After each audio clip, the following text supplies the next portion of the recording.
सोचिए 20 नवंबर 2025 का दिन है। केरला लॉटरी के करोड़ा प्लस ड्रॉ का लाइव टेलीकास्ट चल रहा है और हवा में एक अलग ही एक्साइटमेंट है। बस एक बड़े विजेता की घोषणा होने ही वाली है। और पहला इनाम जाता है टिकट नंबर PZ531453 को। जी हां, पूरे 1 करोड़ रुपए। स्वागत है आपका फटाफट फंडा में। समझो आसान भाषा में, 1 करोड़ जीतना किसी सपने के सच होने जैसा ही है ना? लेकिन असली सवाल यह है कि क्या विजेता को वाकई में पूरे 1 करोड़ रुपए मिलते हैं? देखिए, जो प्राइज विज्ञापनों में दिखाया जाता है और जो पैसा हाथ में आता है, उसमें एक बड़ा अंतर होता है। तो चलिए आज इसी की गहराई में चलते हैं। तो आइए इसे 1 करोड़ के सवाल की गांठ खोलते हैं और समझते हैं कि यह पैसा आखिर जाता कहां है। देखिए, सबसे पहली और जरूरी बात तो यह है कि जीती हुई पूरी रकम विजेता को नहीं मिलती। इस पर 2 बड़ी और मैंडेटरी डिडक्शंस होती हैं। और ये जो कटौतियां हैं ना, ये कोई छोटी मोटी रकम नहीं है। कुल मिलाकर जीती हुई रकम का लगभग 43% हिस्सा सीधा कट जाता है। चलिए देखते हैं कि यह टैक्स और एजेंट कमीशन में कैसे बनता है। पहली कटौती है TDS यानी टैक्स डिडक्टेड एट सोर्स। ये इनकम टैक्स एक्ट के हिसाब से लॉटरी जैसी कमाई पर लगने वाला एक जरूरी टैक्स है। इस पर सीधा सीधा 30% का टैक्स लगता है और हां, उस टैक्स अमाउंट के ऊपर 4% का सेस भी। तो इन सबको जोड़कर 30% टैक्स और उस पे 4% सेस, कुल मिलाकर जो असरदार टैक्स रेट बनता है वो है 31.2%। इतना पैसा तो सीधा टैक्स में चला जाता है। अच्छा, अब आती है दूसरी कटौती, एजेंट कमीशन। ये उस लॉटरी एजेंट को मिलता है जिसने वो विनिंग टिकट बेचा था। और सबसे दिलचस्प बात यह है कि टॉप प्राइजेस के लिए ना ये कमीशन सरकार नहीं देती, बल्कि विनर के पैसों से ही काटा जाता है।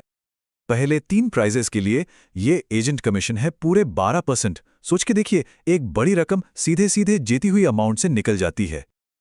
अब इस स्लाइड को देखिए, यहां पूरा हिसाब किताब सामने है।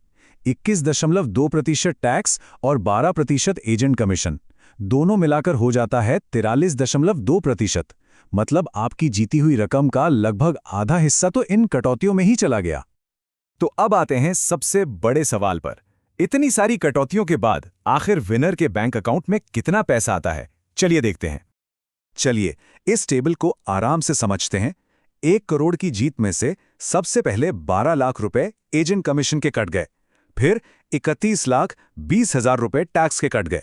तो कुल मिला के कटौती कितनी हुई? पूरे 43,20,000 रुपए। और ये रहा द बिग रिवील। 1 करोड़ की लॉटरी जीतने वाले को असलियत में हाथ में मिलते हैं 56,80,000 रुपए। तो ठीक है, पैसों का हिसाब तो साफ हो गया। लेकिन अब यह भी समझना जरूरी है कि एक विनर को यह पैसा क्लेम करने के लिए करना क्या पड़ता है। देखिए, यहां सबसे जरूरी चीज है डेडलाइन। विनर के पास ड्रॉ की तारीख से सिर्फ और सिर्फ 30 दिन होते हैं अपना प्राइस क्लेम करने के लिए। अगर कोई ये डेडलाइन मिस कर गया ना, तो समझो इनाम गया हाथ से। ये नियम बहुत ही सख्त है, इसमें कोई छूट नहीं।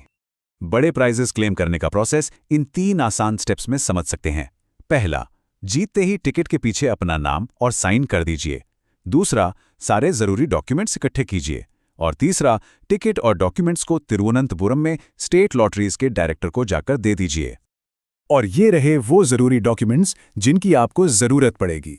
साइन किया हुआ original ticket, claim application form, किसी गैजेटेड ऑफिसर से अटेस्ट करवाई हुई 2 पासपोर्ट फोटोज और हाँ, पैन कार्ड और आईडी प्रूफ की self attested copy. Pan card तो टैक्स के लिए सबसे जरूरी है।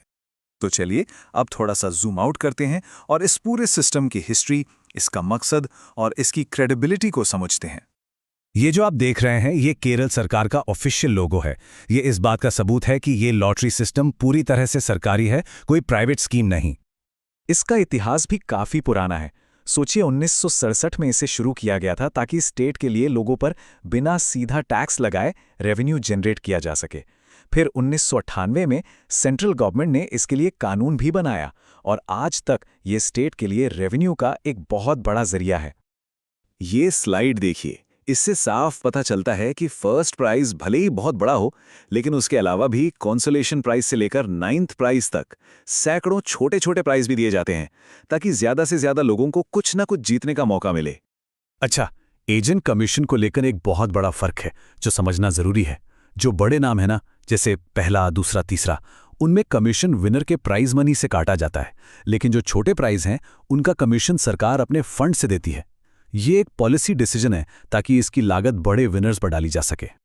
तो इस पूरी चर्चा से हमें क्या सीखने को मिला? मुख्य बात यह है कि 1 करोड़ का इनाम असल में 1 करोड़ का नहीं होता, और दूसरी, जीत को क्लेम करने का पूरा प्रोसेस टाइम और सही डॉक्यूमेंट्स पर टिका हुआ है। अगर समझ आया तो लाइक करें, सब्सक्राइब करें नई जानकारी के लिए।